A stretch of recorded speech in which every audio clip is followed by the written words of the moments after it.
Assalamualaikum and welcome to our video. So today we are going to talk about artificial blood, and this is our group member Farah Aisha, Nur Hawa Sofia, Nurina Humaira and Hanani Maisara. What is artificial blood? Artificial blood refers to synthetic substance or solution designed to mimic the oxygen carrying capacity of natural blood. These alternatives are developed to be used in medical situations where traditional blood transfusion may not be readily available or practical. Various formulations exist aiming to replicate the vital function of natural blood, such as oxygen transport and maintaining adequate blood volume. So, the production of artificial blood can be done in a variety of ways. For hemoglobin-based products, this involves isolation or synthesization of hemoglobin, molecular modification, the reconstitution in an artificial blood formula. PFC products involve a polymerization reaction. So, what is PFC? PFC are biologically inert materials that can dissolve about 50 times more oxygen than blood plasma. They are relatively inexpensive to produce and can be made devoid of any biological materials. This eliminates the real possibility of spreading an infectious disease by a blood transfusion. The ideal artificial blood product has the following characteristics. First, it must be safe to use and compatible within the human body. This means that different blood types should not matter when an artificial blood is used. It also means that artificial blood can be processed to remove all disease-causing agents such as viruses and microorganisms. The second one is it must be able to transport oxygen throughout the body and release it where it is needed. The last one is it must be shelf-stable. Unlike donated blood, artificial blood can be stored for over a year or more. This is in contrast to natural blood, which can only be stored for 1 month before it breaks down. Next, how does artificial blood was made? Artificial blood, also known as synthetic blood or blood substitute, is typically created using various formulations. Some methods involve using hemoglobin-based oxygen carriers, which is HBOCs, which are molecules that can carry and release oxygen similar to natural hemoglobin in red blood cell. Other approaches include perfluorocarbon-based solution that can dissolve and transport oxygen. The goal is to develop a product that can function as a temporary substitute for natural blood in medical situations, such as emergency or surgeries. Research and development in this field continue to explore different composition and technologies.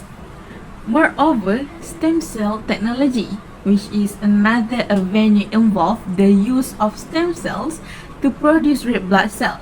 Scientists have been exploring ways to induce stem cells to differentiate into mature red blood cells. This method aims to create a more biological compatible form of artificial blood.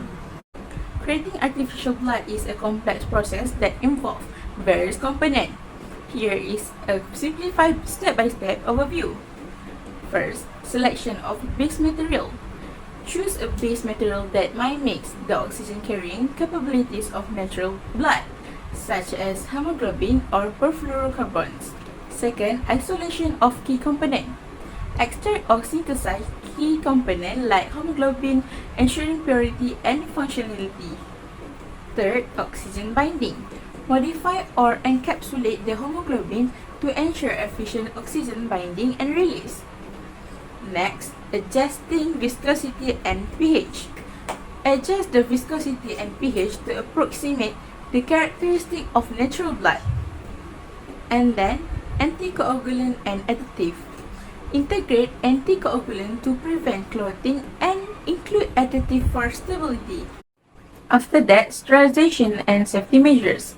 Sterilize the artificial blood to eliminate contaminant and incorporate safety measures to avoid adverse reaction. And then, testing and quality control, which is conduct rigorous testing to ensure the artificial blood meets safety and efficacy standard. Next, packaging and storage, which is package the artificial blood in suitable containers and determine optimal storage condition. For regulatory approval, navigate regulatory process to obtain approval for clinical use. For clinical trials, conduct clinical trials to assess safety and efficacy in real-world scenarios. And for scale-up production, if it's successful, scale up production to meet demand while maintaining quality control. Note: developing artificial blood is an active area of research, and the steps may vary based on the specific approach or technology used. Always consult to the latest scientific literature for the most accurate and up-to-date information. And the next question is how effective it is compared with the real thing. So the differences between artificial blood and the real blood is artificial blood can be synthesized, so no need for a donor, no need for type matching, which means it has no cells. It can be frozen and stored. It is very expensive. It don't mix well. It doesn't contain cells. It doesn't carry as much oxygen, and also it causes side effect. While for the real blood transfusion, it is simple and effective. Must be the same type. It contains cell. Contain required cells. Donors are hard to find. Must be screened for infection and must be refrigerated. It's important to note that while progress is being made in the field of artificial blood, it has not yet become a routine medical treatment. Extensive research and clinical trials are necessary to address safety, efficiency, and regulatory considerations before any artificial blood product can be widely adapted for any medical use.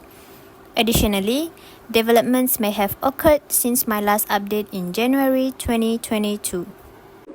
In conclusion, artificial blood, including formulations based on hemoglobin or perfluorocarbons, serve specific medical purposes, particularly in situations requiring temporary oxygen transport. However, it is not a complete replacement for real blood, which perform a multitude of complex functions essential for the body's well-being.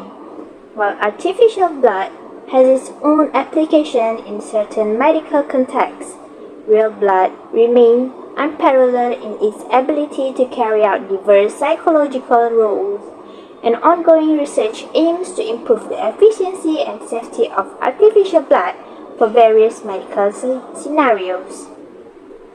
Blood substitutes, on the other hand, are not really a complete substitute for blood as their name would imply, considering that such agents are merely designed to support just one therapeutic function of blood, namely, oxygen transport to the tissues. For these reasons, blood substitutes are more appropriately termed oxygen therapeutic agents.